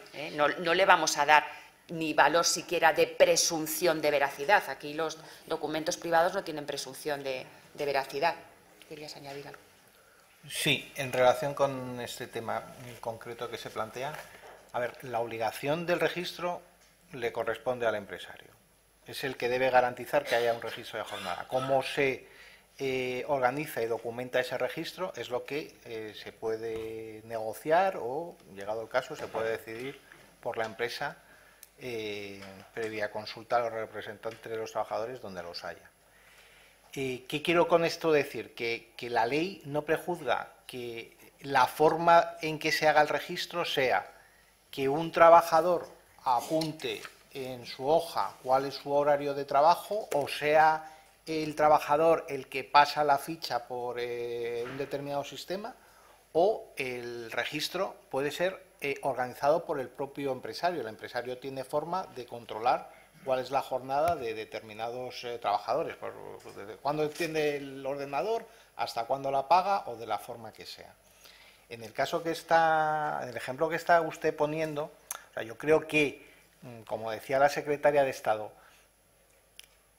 el registro de jornada será lo que hayan anotado los trabajador si el empresario decide que ese sea el registro de jornada. Es decir, si tú, perdona que te tutee, si en algún momento llega la inspección y te pide el registro de jornada y tú le das como registro de jornada las hojas que te han firmado tus trabajadores, pues ese es tu registro de jornada. Si ese registro tú tienes dudas de que sea verosímil, de que sea cierto, tendrás que adoptar medidas para que ese no sea el registro de jornada o el registro que hacen los trabajadores se controle de alguna manera. Es decir, tendrás que nombrar a un supervisor o un supervisora por centro de trabajo para que te acrediten que eso lo pueden hacer. Porque si tú das por bueno lo que te firma el trabajador, pues eso va a ser el registro. Es decir, tú tienes que pensar que la obligación es tuya. Y si cómo se materializa a través de una hoja firmada por los trabajadores, tienes miedo de que los trabajadores se apunten horas de más, tendrás que buscar otra forma de registro. Añadida. No, yo doy por bueno que el sistema sea ese, porque no puedo hacerlo de otra forma. Como ya dije antes, estamos hablando de que un trabajador, una empresa pequeña de 50 a 100 trabajadores puede tener 300 o 400 centros de trabajo, con lo cual es imposible establecer un mecanismo de verificación puntual a través de un supervisor, porque evidentemente no se puede mantener ese coste. O sea, yo parto de la premisa de que doy por bueno la hoja de registro que me firma el trabajador cada día, consignando la hora de entrada, la hora de salida y su firma por cada día de trabajo. La única, digamos, medida que se me ocurre sería que si en el primer mes de verificación el trabajador está realizando horas de más, de forma voluntaria y unilateral, yo pueda requerirle para que se atenga al horario de trabajo establecido a partir de ese momento, de tal forma de que no se pueda producir, salvo decisión del empresario, la realización de horas extraordinarias a partir de ese momento. O de forma previa. Algo así tendrás que organizar. Yo entiendo la dificultad de organizar que haya un supervisor en 400 centros de trabajo. Esto es difícil, pero sí va a haber un sitio de la empresa, alguien en la empresa va a recibir las hojas firmadas por todos. Entonces, puedes decir que lo mire cada mes, o que lo mire cada día, o que lo mire cada semana. Y desde el primer momento puede advertir una única persona, oye, a ver qué estáis firmando, porque estáis haciendo todas horas extras, presuntamente, ¿eh? O sea, de alguna forma, tú tendrás que establecer un control a posteriori, con la periodicidad que tú decidas, sobre lo que te firman los trabajadores.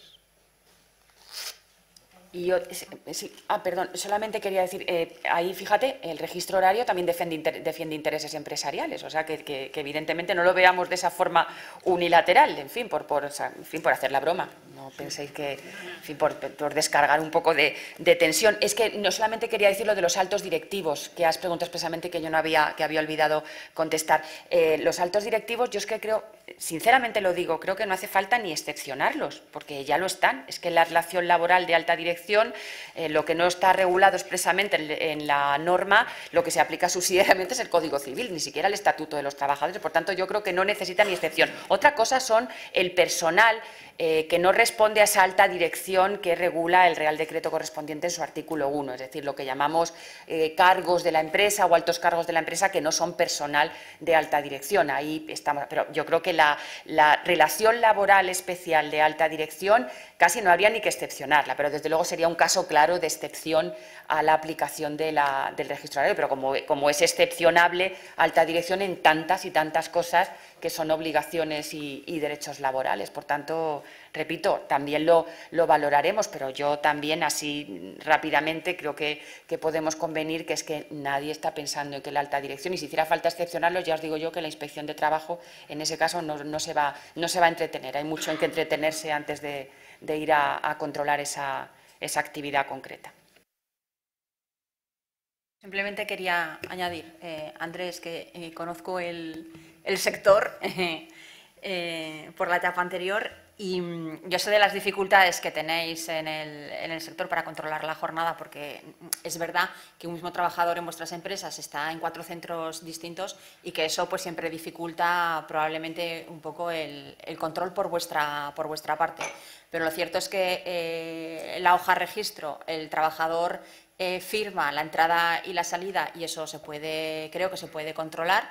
Y que esto nos lleva también a volver a hablar otra vez del registro apuntando, ¿no?, haciendo anotación del inicio y fin de la jornada. Quiero decir que si entre el inicio y el fin de la jornada en la inspección se ve que hay 12 horas, bueno, estamos convencidos que alguna explicación haya eso, ¿no? Entonces, bueno, es un poco por ahí.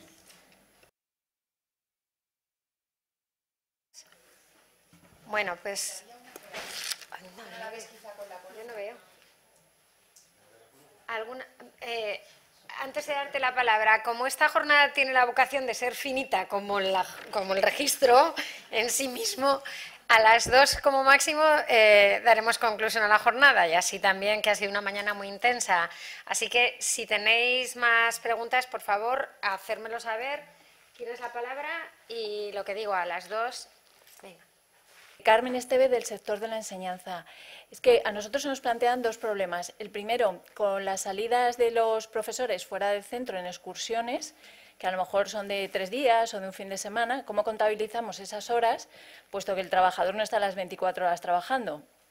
Y aparte tampoco sabemos muy bien, en ese momento el empresario no está allí y no está digamos, el control que en ese momento se puede hacer, el aparato que utilicemos para el control de la jornada.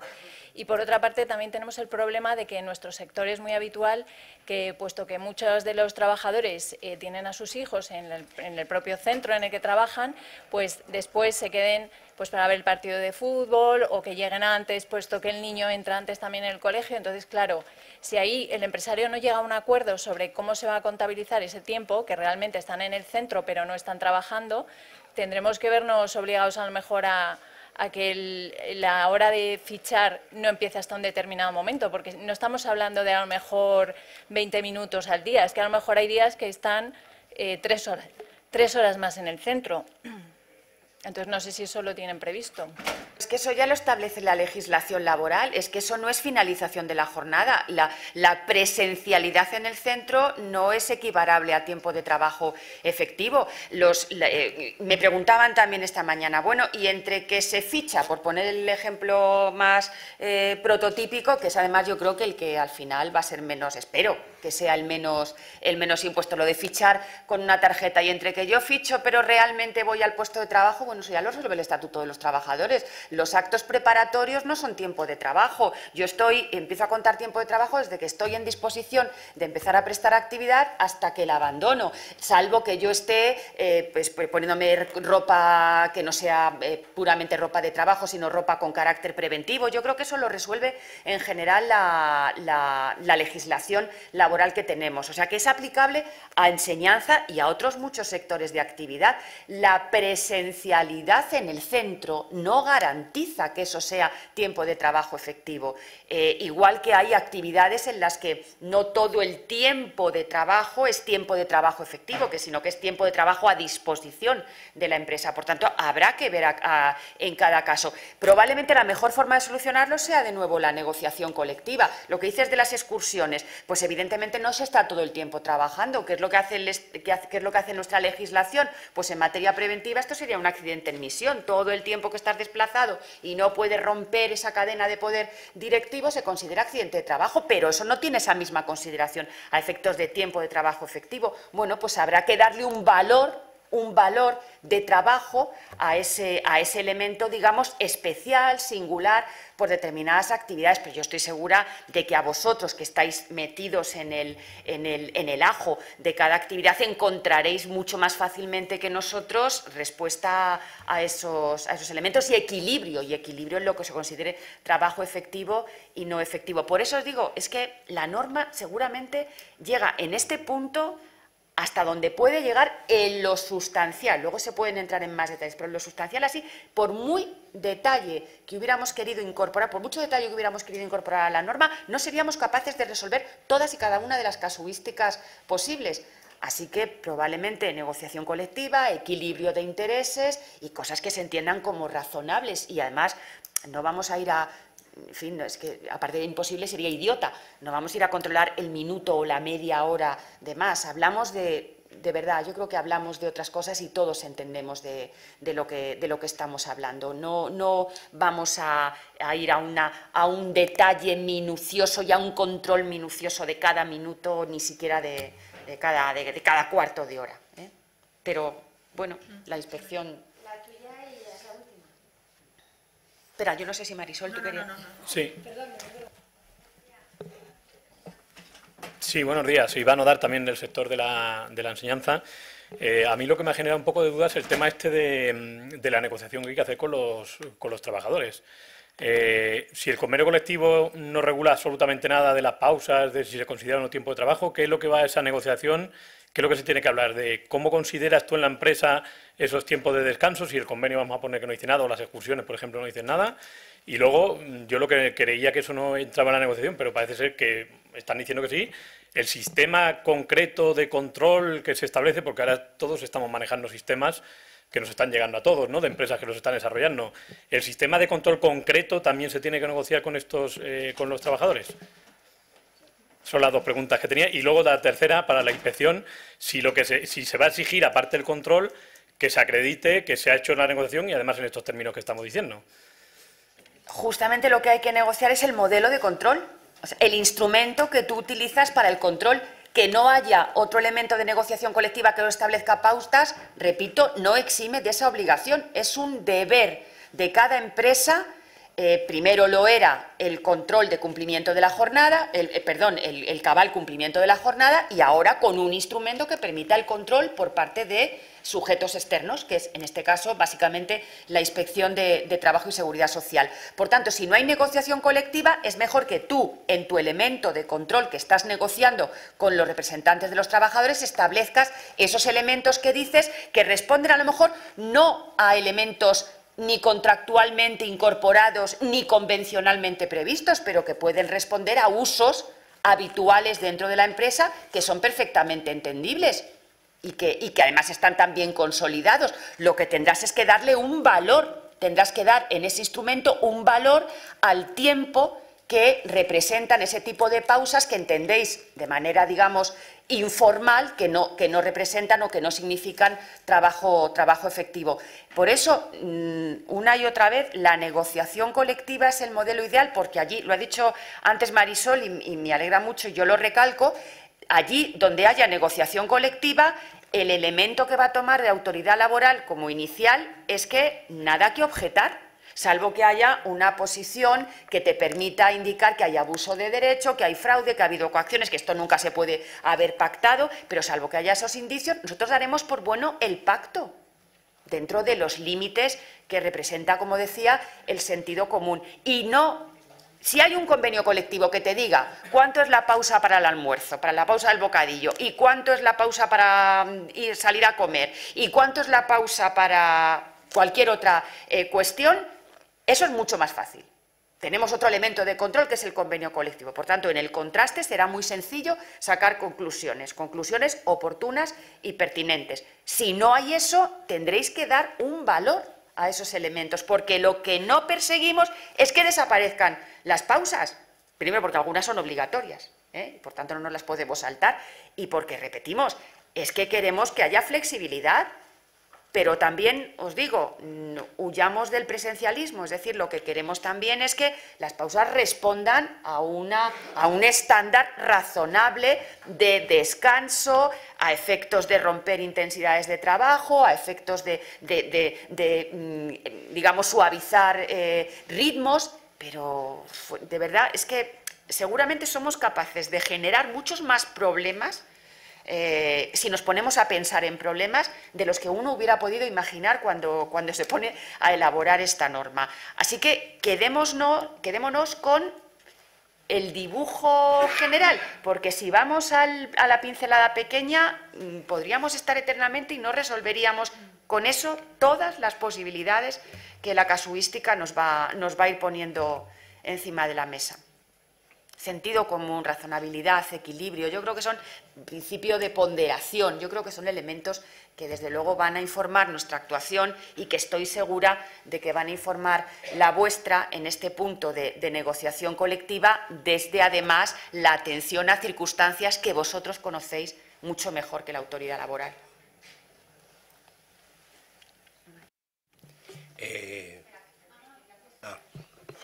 Contestarle, ¿no? Porque había preguntas para la inspección. En relación con el control, claro que exigiremos el control. Quiero decir, el registro de jornada, como he dicho anteriormente, es el instrumento que nos permite controlar la jornada. Por tanto, claro que habrá control de jornada. Acreditación de la negociación. Si el modelo de registro de jornada ya está acordado, no hace falta que se acredite la negociación. Si ya está acordado, está acordado. Otra cosa es que con la excusa de que estoy negociando todavía no tengo el registro de jornada. Entonces tendremos que ver que efectivamente habrá que acreditar que se está negociando de verdad, ¿no? Y luego el control, claro que se hará, y luego pensar también una cosa que en la norma dice que se tendrá a disposición de la Inspección de Trabajo. Y tener a disposición de la Inspección de Trabajo no es presentarlo porque lo hago en el tiempo que media entre la visita de la inspección y la comparecencia de la empresa en la inspección en el momento de la citación, ¿no? Francisco Santos Siopán. Se me ha suscitado una duda con la intervención de Pedro Fernández Alén en relación a las subcontratas. Como usted sabe o como sabéis, el régimen de subcontratación en el sector de la construcción está hiperregulado, porque tenemos, además de la regulación del Estatuto de los Trabajadores, esa norma específica que es la Ley de Subcontratación. Yo me ha parecido entender, después de la intervención de Pedro, que sí había una obligación de que la principal tuviese que, digamos, entre comillas, controlar un poco, hacerse cargo del control horario de las empresas de subcontratadas. Una cosa es la cesión ilegal, a mi modo de ver, y otra cosa completamente distinta es la subcontratación legal. La subcontratación legal, como todos sabemos, se produce entre empresas. Por eso el propio Estatuto de los Trabajadores pues establece que las empresas que contraten o subcontraten con otras la realización de tal. Bien, en el régimen de la construcción, las empresas subcontratistas tienen que tener toda una serie de requisitos, avales, etcétera, en cuanto a formación, organización, estructura propia, etcétera, etcétera, etcétera. Con lo cual, yo entiendo que esa empresa que tiene su organización propia, su dirección propia, su poder disciplinario propio sobre sus propios trabajadores, entiendo yo que cuando no sea la figura ilícita de la cesión ilegal, esa empresa subcontratista, aun cuando esté actuando en el centro de trabajo de la principal, debe de controlar o encargarse de llevar el registro horario. Es un poco una duda que se me había planteado, como digo, a raíz de la intervención de Pedro. Vamos a ver, porque a lo mejor nos hemos liado un poco y ha quedado finalmente confuso en nuestra idea, y que me corrijan quienes me acompañan en la mesa. A quien corresponde en contratas y subcontratas, artículo 42 del Estatuto de los Trabajadores, la obligación de registro diario del trabajo efectivo es a la contrata, aunque el trabajador esté trabajando en el centro de trabajo de la principal. O sea, la obligación es del empresario. A mí no me cabe duda de que eso tiene que ser así.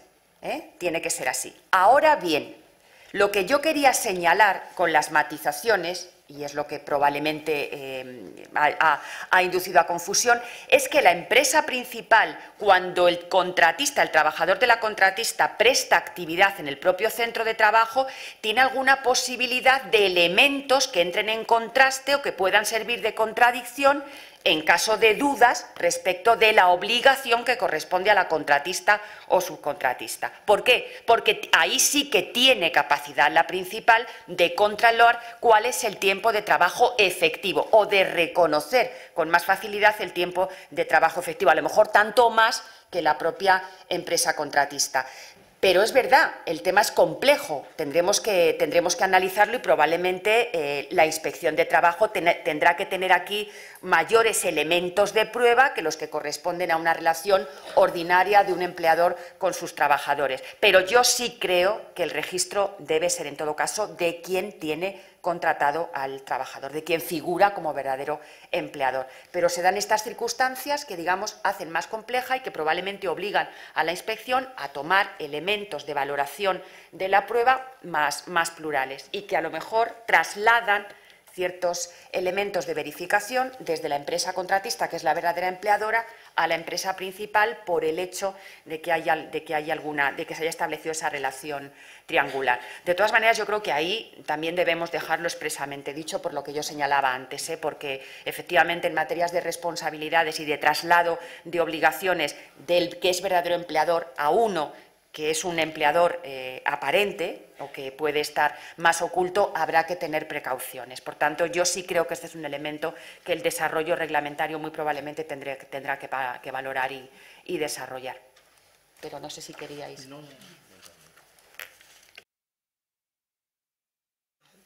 Pues damos por finalizada la jornada, agradeciéndoos a todos vosotros la...